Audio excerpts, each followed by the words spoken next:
All right, everyone, welcome back to another episode of the Post Game Podcast. I appreciate you tuning in.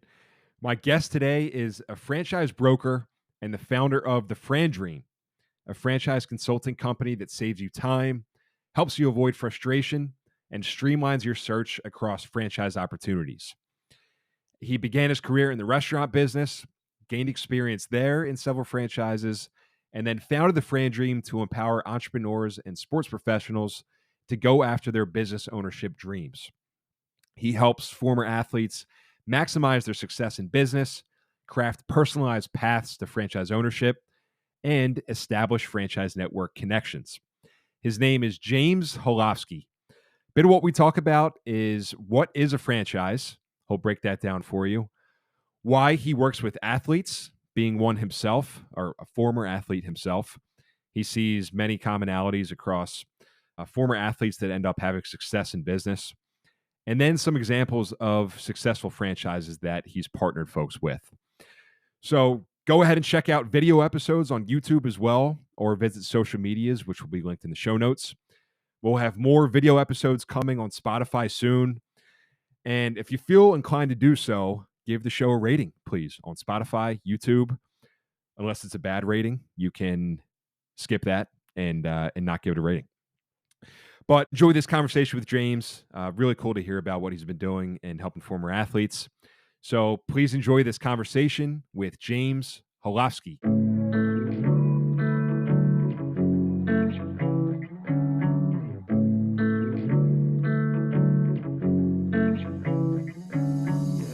Yeah, days go by. James Hilovsky, thanks for coming on. I appreciate it. You do some interesting stuff with franchising, and I'm curious to just hear about your background and how you kind of got into it, and just more about you. So I appreciate you taking the time to come on here. No, thank you so much for having me. I really appreciate your time and for all that you do. Absolutely. So I wanted to ask you to start a little bit about your background and just with the Phillies, because I know you're still a Phillies fan, but you played professional baseball at the Phillies for a little bit, if that's correct, right? So yeah, if you could just share a little bit about that and just your playing days and yeah, I think that'd be great. Well, my playing days didn't last long with the Phillies. It was like a brief, blink of an eye. So went to play with them right after high school. Was in their minor league system, minor league camp, and I got to be honest. When I was first there, it was really a big wake up of going, wow, everybody's good here. Because coming out of high school and travel ball and all that, you do get people that are not, you know, the number nine hitter is almost a sure out, pretty much. And it would being in the minor leagues, you just saw all the talent and just amazing ball players. And I was pretty good, but I was really confidence shaken. And then I just didn't really probably warm up the best. And then I just started cutting it loose and throwing a ball and just had this amazing just burn and sensation in my shoulder. And sure enough, it was basically a torn rotator cuff that and back in those days, they were really hard to fix. And it was basically, I think Larry Heisel was the only one who ever came back from that. And it was basically that was the end, So it was, coming back and just what to do when the cheering stops. And so that was like, wow, what am I going to do? And I'd always worked in the restaurant business when I was in high school, and that's naturally just where I came back to. And I was in a fine dining restaurant, and from there I went into a bigger fast food corporation where I worked my way up to where I was area director, regional director, and then the largest or a company that was just starting out called me up and said, "Hey, help run our franchise side." So this was going to be we're going to grow this brand and we're going to do it quickly, and we think you're the person that can do this for us. So I started when the company would have one store, helped build it up over to 100. So I supported franchisees with new openings and all their operations, and so that was a great experience. And then the largest franchisee from there said, "Hey, come partner up with us." And they happened to be very close to where I live, so that made it nice. I didn't have to travel as much. And they happened to be two NFL football players, and they were brothers. And we did Pyologies, we did our own coffee shop, we did our own cookie dough concept, we did another franchise of a Baked Bear ice cream franchise, and so we were doing really well. And then one of the brothers retired from the NFL, and the other one got hurt, couldn't fulfill the end of his contract, and they were like, "Well, I think we want to get rid of the restaurants and we want to get out of the restaurant business. We're going to go in the tequila business." And uh, again, nothing against tequila, but it was something where I was just like, well, I don't really think that's what I want to do. So we sold off, and then I decided, you know, looked at different things to do, looked at different franchises, in fact, and then I just settled on becoming a franchise broker. And what I do is I help find people franchises that are out there and guide them through the process. So I don't really sell anything, but I'll show you what's out there in the franchise world, and then I'll give you advice all the way through the process. And I also decided, hey, I'm going to focus on athletes. Will be one of my main focus. I mean, wish they all could be athletes, but I also have a heart for people in corporate America, because I've seen my friends, lose jobs for no reason when they just were getting older and decided to downsize. And so it's basically now helping corporate America and athletes. And the athlete side is, I just saw all the people working with the NFL brothers that would have crazy investment schemes or something that didn't make sense that would come up to them. And I just felt really that a lot of athletes just get taken advantage of, I would say, of could get taken advantage of everyone that's pulling on them of what to do and invest. So that was why I decided to make that a focus. Great. So what is a franchise? So a franchise is you go down the street. Most people think, oh, franchise, that's McDonald's, Burger King's, Dunkin' Donuts. Well, that is very true, but the franchise is your window washer, maybe your house cleaner, maybe the person that's a plumber, the dog groomer. All could be a franchise, and a franchise system is one where they help you. They give you a playbook. They provide a playbook for you of how to be successful in business. So you have to follow this playbook, and they give you support. They not only give you opening support, sometimes they'll give you support with site selection of opening. They'll give you opening support, and then you have that ongoing support. So you're really joining a team, and you're paying a fee to the franchise. But in my experience, I believe that that's well worth it to be in a system where they're going to support you. Not only the franchisor, but the franchisees in the system. They're going to become your teammates and go, "Hey, I had this problem. When I first started, what did you do?" And they've experienced. So it's very very good to have that extra set of eyes, and anybody that you could talk to has already experienced a pothole that can help navigate you out of that. Mm-hmm. Yeah. So, all right. It's just interesting, man, because we were connected. Well, we were originally connected back in the summer, and then couldn't make this happen until right now. So, first, thanks for your patience. But I've had the opportunity to listen to you on a number of other podcasts, and just the athlete part, because that's really why I started this, is because, and it's not always the case with athletes, but you're coming from the team, right? We were just talking about that before recording. You're coming from a team and then going into corporate America, which is just different. But what is it about the athletes that interests you specifically? I'm curious from your perspective. Yeah, if you could just talk about that a little bit. Yeah, from the athletes, when an athlete is done playing, that there really is things that go through an athlete's mind of maybe even self-worth of if I got cut or released or they didn't do it on their terms. They're really kind of maybe struggling of what to do after the playing career is done. And an athlete, their trait is always, hey, I'm going to take a risk and bet on myself. This is what they've done all their lives. Where it's very an athlete and entrepreneurship go hand in hand, because you have to take that risk and step out of that box, and that's what athletes are so good at, because they're used to doing that. And in a franchise system, some athletes maybe went straight out of high school and into their athletic career, didn't go to college and go, I only know how to throw a baseball or throw a basketball. But an athlete has so many amazing skills that are out there.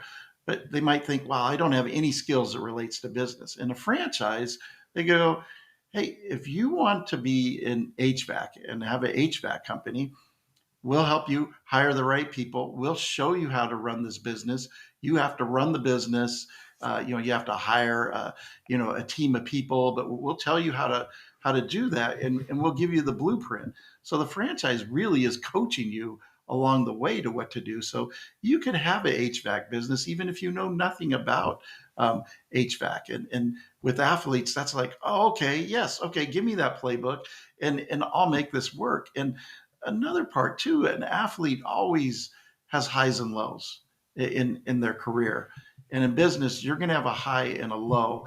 Oftentimes you're going to have a low and go, gosh, I don't even know if I can do this. Where the athlete, they just have that sense that just digs them out of that, where they can keep going and keep striving. Yeah, for sure. Taking the risk and betting on yourself. So that's what you did, right? I guess when did you originally start up the Fran Dream? Was it 2019 or 2020? I was reading. Yeah. 2020, okay. 2020 out there. And just basically was just bet on myself. And that's my expertise, and just, and I had to go, okay, what's going to be my niche? Who do I want to go after? And it definitely was the athlete part. Just one, because of my love of sports, but two, working with those brothers, and then really getting the corporate America, the people that need to transition out of it, where they felt their company has turned their back, or they don't have enough time to watch their kids play sports. And that's very important, of watching your kids play sports. Sure. So then what would be the benefit, I guess, of going with I know it's like the freedom aspect and the ownership, but say you're kind of working your way up in corporate America, and I want to get to what we were talking about too, with like, if you're okay with it, the Franchise Brokers Association survey that I took at some point, but like working your way up in corporate America, where you could ultimately get that freedom, right? But it's really not the ownership still, versus the franchise. Like, do you have that conversation with folks that come to you? They're kind of on the fence, a little hesitant maybe? Yeah, I do. And it's all about, well, I'm really kind of comfortable, but I kind of have freedom. I'm not really sure this is right for me. And sometimes even business ownership might not be right for someone, if they, especially in the franchise world, if they don't want to follow the franchise system, bylaws of and the franchisor sets these rules, regulations, and hey, this is what you need to do, and this is how you need to run the business. You can't really veer off the road that much. If you really can't follow that, then a franchise system might not be right for you, for sure. But we definitely, it's all a matter of the franchise is there to help keep you in. And what I usually tell people is, your corporate America job is great. And if you're willing to take the risk, what you could do is, I'm not going to, business is business. It is a risk. I'm not going to give you like 100% you're going to make it. What you have the opportunity to do is create freedom. But let's say you have kids, but now you may be able, you're going to have a business that maybe might become a family business. You could maybe expand your business. If you have one location or territory, you could expand that into, just keep adding on to your business. And now you're talking about maybe building generational wealth, not only for yourself, but for your kids. And you don't really have to rely on 401k or Social Security, where you have your business now that you've built up that can support you through the rest of your life. Mm-hmm. Yeah, for sure. So 401k, that's funny. That's actually my full-time 9-to-5 job in corporate America is retirement plans. And I just thought it was ironic because you were talking about funding some of these with like a 401k rollover, right? That's sometimes what people do, which is kind of the opposite of what I'm doing, but it's interesting like that's the way that you can do it. What about different types of franchises? Like I know that there's restaurants, which you coming from the restaurant business, you sometimes talk people out of. There's dog grooming. My dog's laying underneath my feet right now. We pay a lot to go to get him groomed. What can you just share maybe a little bit about some of the most successful ones that you've seen? Well, yeah, the successful ones, typically really what I have over 400 brands in my inventory that I have access to. I definitely will steer the client uh, or candidate to where they want to go in what industry, but I will offer, hey, dog grooming, the margins are 30 to 40%. You're looking at a business that's open 9 to 5. Typically, Monday through Friday. Some people do it Tuesday through Saturday. If you have 2 days off, you're off at 5 o'clock. Great hours, and a chance to really, in this particular industry franchise, get a chance to make your money back well within the first year and to build a nice little empire. That's just kind of one example that you go, wow, maybe I should look at dog grooming. First, you have to like what you do, I guess. But there are a franchise that does tree trimming, pest control, and lawn care. So they do 3 services all in one, and they're in Ohio, I believe, and you're talking they did 7 million out of one of their territories. So that could be very lucrative too. In one Uh, year? That's in 7 as million in the year? in 1 year, they did 7 million off their top line. So Okay. yeah. Huh. So that could be very lucrative. You wouldn't think, wow, trimming trees. Okay. Window washing company, very, very small investment, right about 100, 120K. They're doing, 600K off the top line and about 200K going to the bottom line just from watching windows. So there's many different things. We talked about HVAC that's out there that could be very lucrative, that's out there. And all these franchises, you could have another territory or having to build another unit on and like I said, just grow that. There's pest control that's out there. There's even a basketball player that got into a franchise that just sells wedding dresses for his wife, and they don't hold the inventory. The bride and the bridal party comes in, gets fitted. They send it to the company, and they send the everything out that's tailored. They come in, pick make sure it fits, and then they're on their way. Very good franchise as well that you would never think. Well, there's a wedding dress franchise, and then the things the athletes go to for the fitness, where you have the gyms that are out there. You have muscle recovery studios, and there's weight loss centers. There's just so many that I would say if you are looking for a franchise, you should get a franchise broker that can help you. And if you're kind of, like don't know what you want, you just, the broker will ask you questions that will help you, help him or her put you in a right good fit for you, as well as there's tools that we can use where you can take a Zoracle profile where could kind of profile of what you're kind of lacking right now and kind of what franchise might be a great fit for you. Okay. Yeah. Thanks for walking me through that. So that profile, maybe that's a good segue into just discussing that, because I was on your site last night and just checking it out and took the, I'm sorry, what is it? A Zoracle profile? Profile, okay. Yeah. Right. So it's almost one of those like behavioral surveys, whatever, 30 questions, 40 questions maybe. But it's interesting because mine said battle cry, empower, business model simple and replicable, Like maybe can you just walk through what that is and how that could help you identify maybe what you should get into, or maybe identify a little bit more about yourself, understand Yeah, yourself? so it will give you keys of like you're saying, maybe at the business model might be simple what you're looking for, and that may mean something like, well, restaurants not simple, so the restaurant, boom, check, that's off.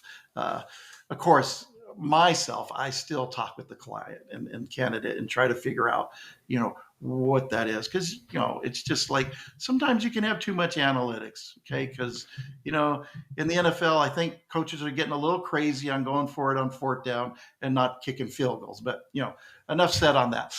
The analytics might be taking over a little bit too much of the game there. Yeah, that's true. Um, Yeah. but so, anyways, yes, you would use that of maybe, hey, it's a simple business model, and kind of it will give you like different. It will give you what's called some splatter dots of what are you really kind of lacking in your life or looking at, and some of them might be I'm lacking freedom, I'm lacking uh, I'm basically lacking Team. Yeah, like teamwork. Yeah, being on a team. team. I'm lacking team. I'm lacking teamwork. I'm lacking freedom.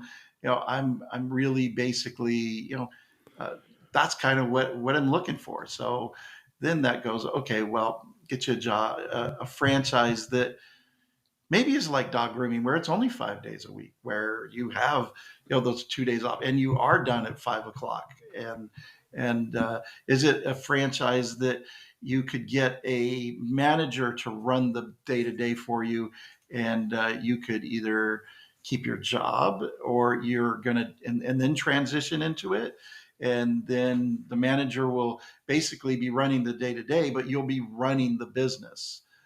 So there's a lot of different factors that Zoracle can tell you where you can place that candidate into different franchise models that might fit.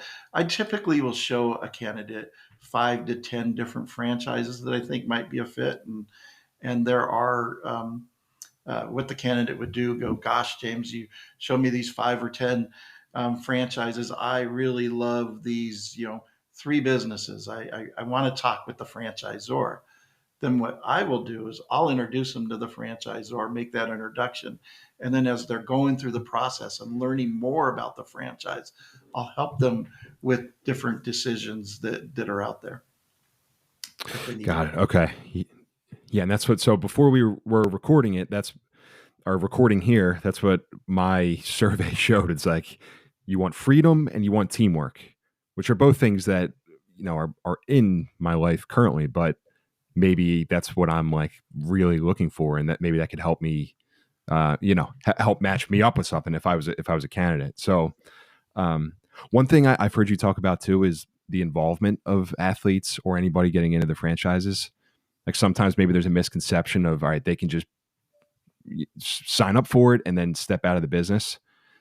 Can you maybe share a little bit about that, like the involvement and the maybe some folks don't want to be as involved, others more so. Just curious Yeah, about that. yeah, absolutely. That's a great question.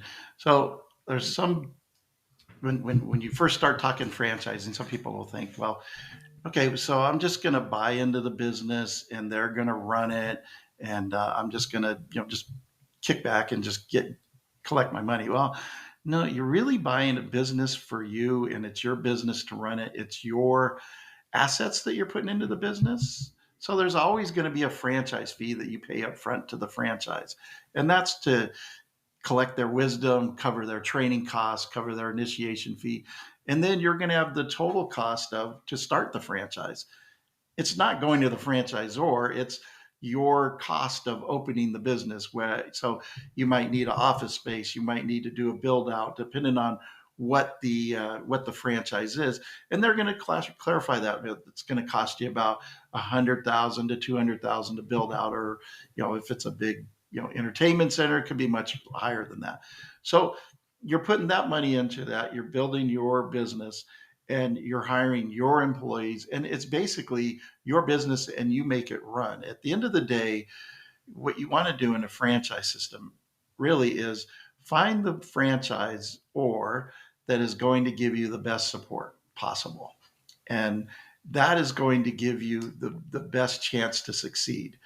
And your business is your business. At the end of the day, it's all going to be about how you run the business, how you set up the team and set up your business if you're going to succeed or not. So, yes, you do have to be part of the opening team, the day to day. You have to choose that manager of who you're going to do it. If you're going to be a what they call semi-passive, where you're going to have the manager run the day to day and you're going to be involved in the business, but maybe the business model is where you can really only have to be involved in it maybe 10 hours a week. Um, and then there's some franchises that like, no, you have to be running the day to day in the business and at the business and making it work. You know, you have to be there basically whatever it takes, 40 plus hours to do that. If that's what the franchise model looks like. So there's different ways you can go about it, but it is up to you to make the engine turn and to drive it and to you are not just putting money in and sitting back and collecting collecting a check. You're driving the business and building the business. Got it. So it's not like a passive real estate type of situation that you always hear. I don't know, on like social media and everything like that. It's like passive, and then you just kind of step away from it. But why are you passionate about this stuff? Because it really does it changed people's lives. What I learned in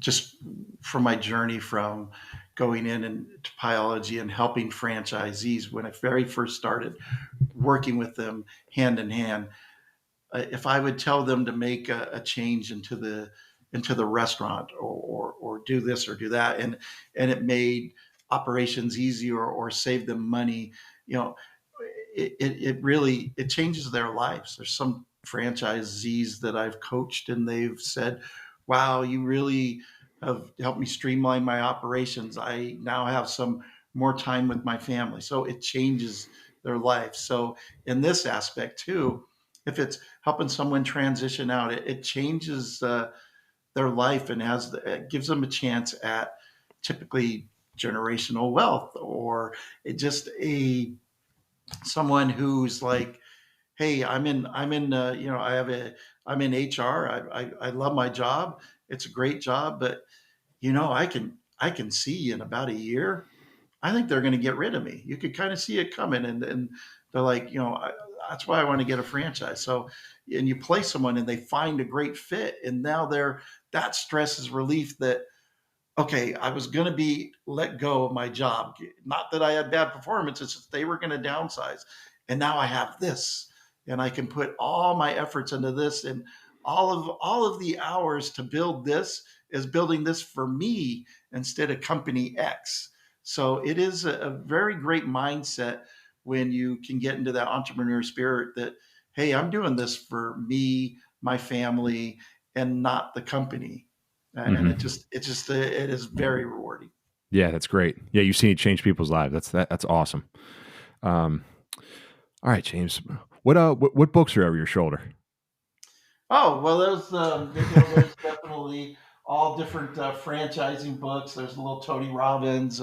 Tony Uh, Robbins. All right, yeah, Tony nice. Robbins. I definitely um, I always try to kind of read like it's not up there, but different different aspects of people that have been very successful, like uh, you know, like real estate millionaire, like agents. So like Josh Altman and the the millionaire guys, just see kind of like their mindset or Ryan Serhant of like, wow, I was I had nothing, and he was renting basic apartments to making a little commission and lives his life on commission and just the struggles of gosh, I didn't know if I could do this or not, and then something just clicks, and if you just trust and believe in yourself and don't get too down on yourself of hey, I can do this and I could do anything I set my mind to is very fascinating reads for sure.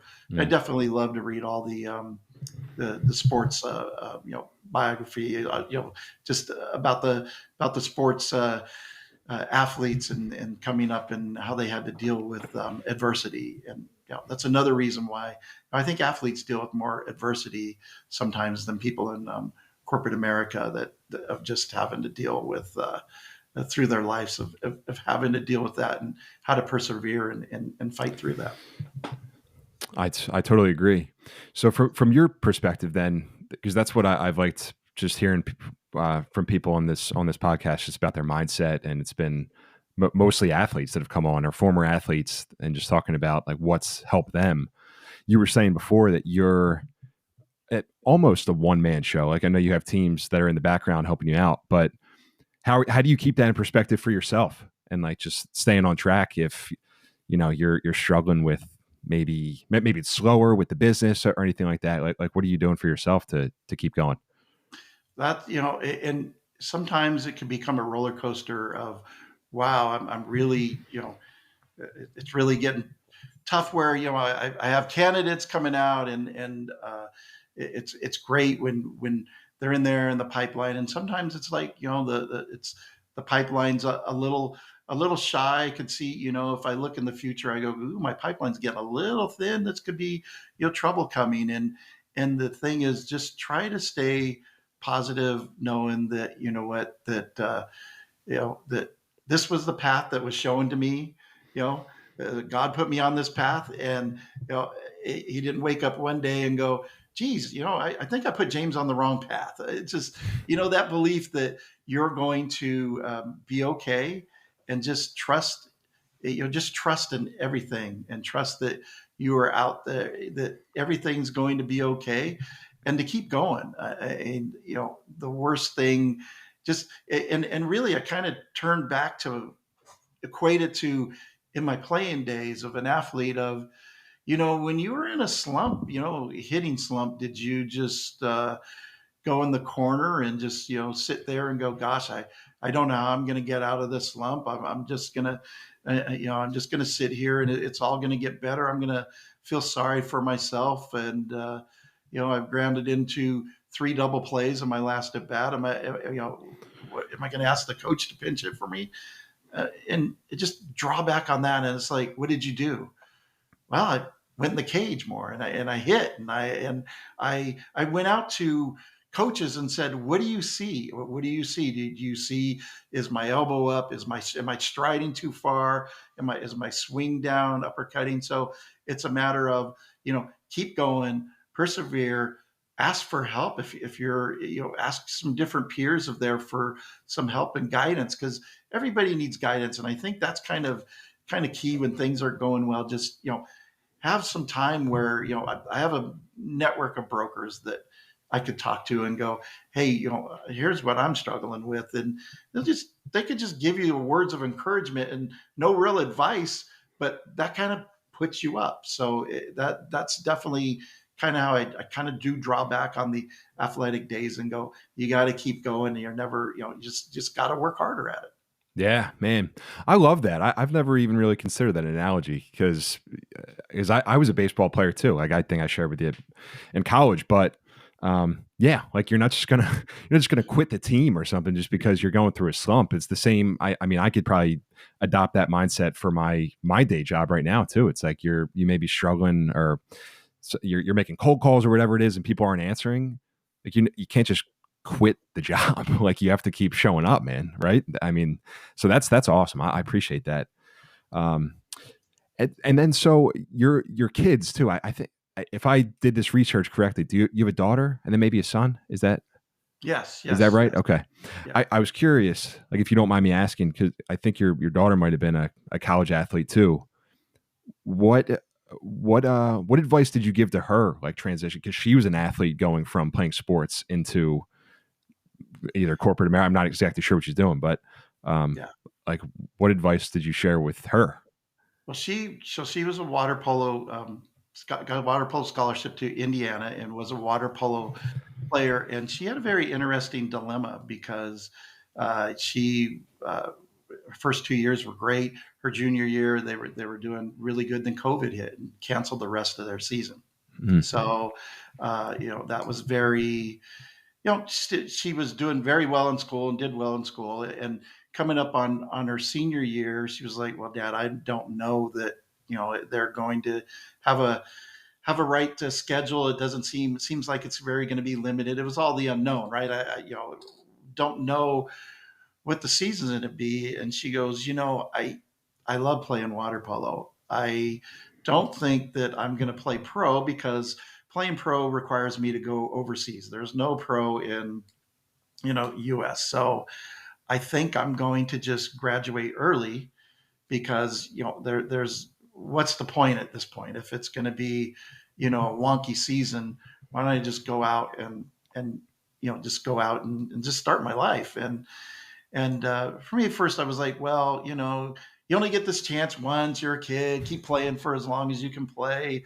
And then I was like, well, I totally get that and understand if you have this great opportunity. And she is in a marketing agency where she's, account supervisor and doing extremely well and been promoted, 3 times already.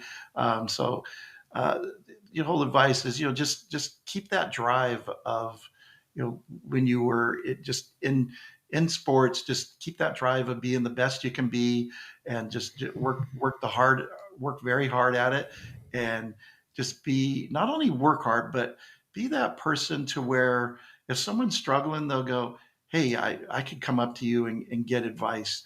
So don't just be that person that works hard and is maybe that prima donna where you're not a team player. Be that team player, and you'll find success. So that worked out very good for her, very well. And then for my son, Yeah. he is a high school football player right now, Okay. and his freshman year he was in varsity. He tore ligaments in his thumb, so he missed the playoff game that they had against Mater Dei, the number 1 team in the nation. So that was unfortunate. Mm. And his sophomore year, right before that, he injured the same thumb. He had to miss his whole sophomore year. His junior year, slot receiver, doing really well, getting lots of reps, scoring touchdowns. He's on a kickoff return, breaks his foot. So now it's his senior year, and he was doing really well there. It was their 4th game coming up. Well, the game before that, he sprained his ankle. He played the rest of the game with a sprained ankle. The last game they were at, he was blocking, got rolled up on, and severely sprained ankle, definitely. So he's going to miss some time. So his whole thing has been fight through the injuries and just, don't give up, just keep going hard, and, things will come. And it's like, well, I don't know if I'm going to get looks. And I'm like, well, son, you know what? You decide when you stop playing as an athlete. That's one thing you decided. There's plenty of different places you can go to play football, even if you have to walk on, but you decide when you're done. And, just keep that spirit up and keep that fight up. And he's done that. And, he got, just last week, he got a offer to come out on a visit. So, things will happen. There you go. Things will happen. Yeah. It's tough with that injury bug, but, no, I appreciate you talking about that. And that's like, even if football isn't the path, which hopefully it is, but like just going through that is going to serve him, I'm sure, is going to serve him down the road, like for life. That's definitely. So it's a life lesson. Everything's not going to be rosy when you're out there and you have your first job. You're going to have struggles, you're going to have problems, and you're going to feel like they don't appreciate the work you're doing. No one's going to come up to you and go, great job. I mean, if you do, then you have a great boss that you're working with. But there's a lot of times you're working where you're not getting thanked. I agreed, man. So, all right, James, listen, I just want to take the opportunity to ask you maybe 1 or 2 more questions. One being, you've been on a fair share of podcasts, and I think it's great that you're able to get the message out however you can. Is there anything that you feel you don't get the opportunity to talk about enough, like that you would want to share with folks? Sure. Yeah, absolutely. So, there's a couple things. There are one thing where you decide, to go into a franchise business, or do I already just buy an existing business? Because that'll be much easier because it'll already have revenue and flow. Might cost me a little bit more. We go tell you well, you're going to inherit all the problems that this previous owner had. It's going to be very hard to look at data and find out really how much did it make. If they do show you the P&Ls, that's great. But just know you are in it. It's not always as good as it seems to get that revenue. There are some times when when it would make sense, but I would tell you that most of those buying those existing businesses, you got to really do your homework and know what you're looking for to make that work.